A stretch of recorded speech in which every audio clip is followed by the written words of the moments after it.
Hello বন্ধুরা, কেমন আছেন আপনারা? তো আপনারা দেখছেন food and kitchen YouTube channel. তো আমি এখানে একটি হোমমেড এগরোল রেসিপি আপনাদের সাথে শেয়ার করব। তো এখানে আমি 4 কাপের মতো ময়দা নিয়ে নিয়েছি আর স্বাদ অনুযায়ী এতে লবণ দিয়ে দিয়েছি।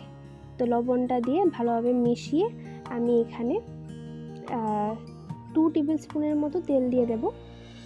এই দেখুন, তেলটা দিয়ে ভালোভাবে এখন আমি হাত দিয়ে এটাকে মেখে নিচ্ছি। এখন আমি এতে গরম জল দিয়ে দেব। এই গরম জল দিয়ে ডোটা মাখলে কি হবে, ময়দার যে ডোটা একদম নরম হবে আর ময়দা এই রুটিটা বা এগরোলটা খেতে খুব ভালো হবে। তো এখানে আমি 1 কাপের মতো জল দিয়ে দিয়েছি আর বাকি জলটা আমি মাখতে মাখতে আমার যতটুকু লাগে আমি দিয়ে দেব। তবে এই ডোটা শুধু এগরোলের জন্য না, এটা আপনি লুচি বলুন বা পরোটা বলুন বা রুটি বলুন বা মোমো বলুন, সবগুলোর জন্য এই ডোটা একদম পারফেক্ট। এই দেখুন, আমি একটা নরম একটা ডো মেখে নিয়েছি। এটাকে আমি 10 মিনিটের জন্য ঢেকে রেখে দেব। এই দেখুন 10 মিনিট পর দেখুন কীরকম নরম হয়েছে। এই দেখুন, বুঝতেই পারছেন অনেকটা নরম হয়ে গেছে। তো এখন আমি একটা ছোটো লিচি কেটে নেব।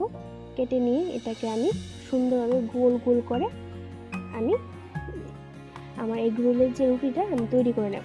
তো এই দেখুন, এই ডোটার মধ্যে আমি তেল মাখিয়ে নিয়েছি আর বেলনিটার মধ্যে তেল মাখিয়ে নিতে হবে ভালোভাবে, যাতে এখানে লেগে না যায় বেলনির মধ্যে। এই দেখুন, ভালোভাবে আমি তেল মাখিয়ে নিয়েছি। এখন আমি একটা বড়, আমার যতটুকু সাইজের দরকার আমি অতটুকু সাইজের একটা রুটি বানিয়ে নিয়েছি। এই দেখুন, তো এখন আমি তাওয়াটা গরম করতে দিয়ে দিয়েছি। তাওয়াটা গরম করার পর এখানে 1 টিস্পুনের মতো আমি এখানে তেল দিয়ে দিয়েছি।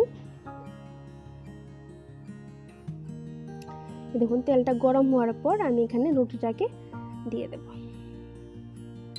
এই দেখুন, আমি রুটিটা দিয়ে দিয়েছি। এখন আমি এতে একটা ডিম উপর দিয়ে ভেঙে দিয়ে দেব। তবে ডিমটা সবচেয়ে ভালো হয় যে ডিমটা দিয়ে রুটিটা দেওয়া, না হলে এই দেখুন আমার মতো হয়ে যাবে। তবে আপনারা চাইলে উপরে দিতে পারেন বা ডিমটা দিয়ে রুটিটা দিতে পারেন।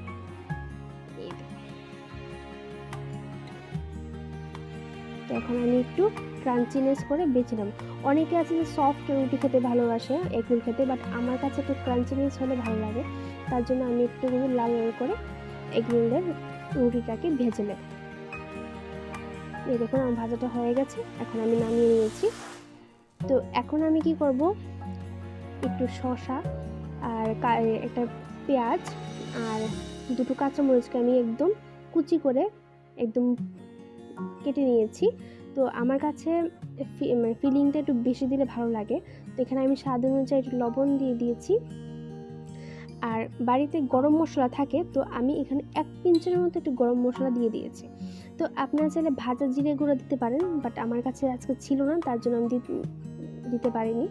তো আমার কাছে সসটা খুব দারুণ লাগে, তো তার জন্য আমি সসটা একটু বেশি করে দিয়েছি। আপনারা আপনাদের মন পছন্দ সসের কোয়ান্টিটিটা দিয়ে দেবেন। তো এখন আমি এই এগরোলটাকে রোল করে নিচ্ছি। এরকম একটা এগরোল যদি আপনারা খেতে পারেন, আপনাদের আর ভাত খেতে হবে না। তো আমার কাছে ফিলিংটা খুব বেশি দিলে ভালো লাগে, তার জন্য আমি একটু বেশি করে দিয়ে তৈরি করছি। আর এই এগরোলের রেসিপিটা একদম ইজি একটা রেসিপি, অবশ্যই বাড়িতে করে খাবেন। একদম ইজি একটা রেসিপি। তো আমার রেসিপিটা ভালো লাগে please like, comment and share করে দেবেন। আর অবশ্যই আমার চ্যানেলটিকে সাবস্ক্রাইব করে দেবেন। আর যারা রেগুলারলি আমার ভিডিওগুলো দেখছেন তাদেরকে অসংখ্য অসংখ্য ধন্যবাদ।